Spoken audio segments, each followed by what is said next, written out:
कहानी सियारों का वन। संध्या का समय था। विक्रम और रीमा बाइक से पहाड़ी सड़क पर सफर कर रहे थे। उन्हें शॉर्टकट लेना भारी पड़ गया। सड़क टूटी हुई थी और आगे एक घना जंगल शुरू हो गया।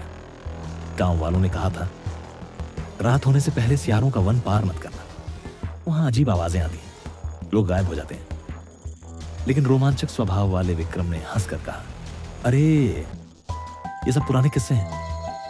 जंगल के भीतर घुसते ही सन्नाटा छा गया। हवा में नमी थी और चारों ओर से अनजानी गंध आ रही थी। पेड़ों के बीच से सूरज की आखिरी किरणें भी अब गायब हो रही थी। जंगल के बीच एक पुराना मंदिर दिखा। उसकी दीवारें टूटी हुई थी और वहां से अजीब सी धुंध निकल रही थी। रीमा को बेचैनी महसूस हुई। तभी दूर से सियारों के झुंड की हुआ हुआ की आवाज आई। रीमा ने कहा, विक्रम मुझे डर लग रहा है, चलो वापस चलते हैं। लेकिन विक्रम जिद पर अड़ा रहा।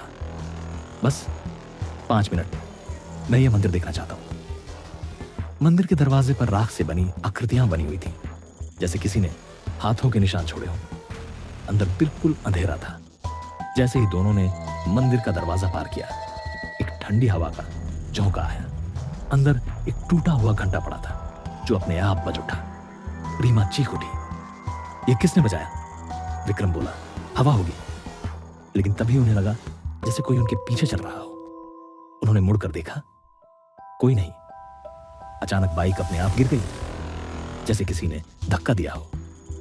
उसी समय सियारों की आवाज पास आने लगी, लेकिन ये आवाजें सामान्य नहीं थी, जैसे कोई इंसान सियार की नकल कर रहा हो। उन्होंने बाइक उठाई और भागने की कोशिश की, लेकिन रास्ता बदल चुका था। जिस पगडंडी से वे आए थे, अब वहां सिर्फ कीचड़ और दलदल था। रीमा को लगा कि पेड़ भी हिल रहे हैं। उसी समय एक बूढ़ा आदमी दिखा, लंबा, दुबला, गंदे कपड़े पहने। उसने कहा, तुम यहां क्यों आए? ये सियारों का वन है। सूरज ढल गया तो तुम नहीं बचोगे? विक्रम ने पूछा, रास्ता कहां है?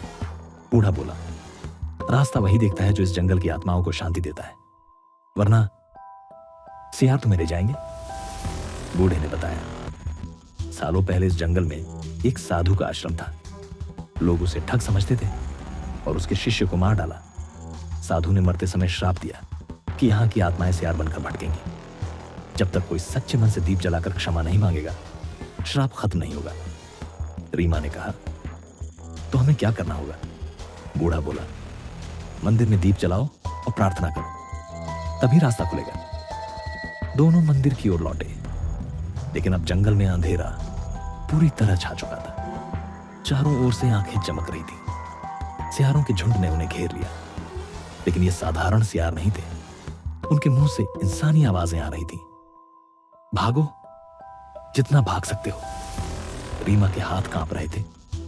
विक्रम ने जेब से लाइटर निकाला और मंदिर के पास रखी पुरानी बाती से दीप जलाने की कोशिश की, लेकिन हवा बार बार बुझा देती। तभी किसी ने रीमा के कंधे पर हाथ रखा। वह चीख उठी, लेकिन पीछे कोई नहीं था।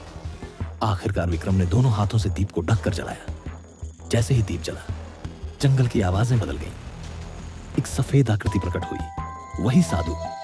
उसने कहा, तुम्हारा मन शुद्ध है, तुमने डरकर भी दीप जलाया, इसलिए मैं तुम्हें रास्ता दिखाऊंगा। अचानक सियारों की हुआ बंद हो गई और उनकी आंखें बुझ गईं।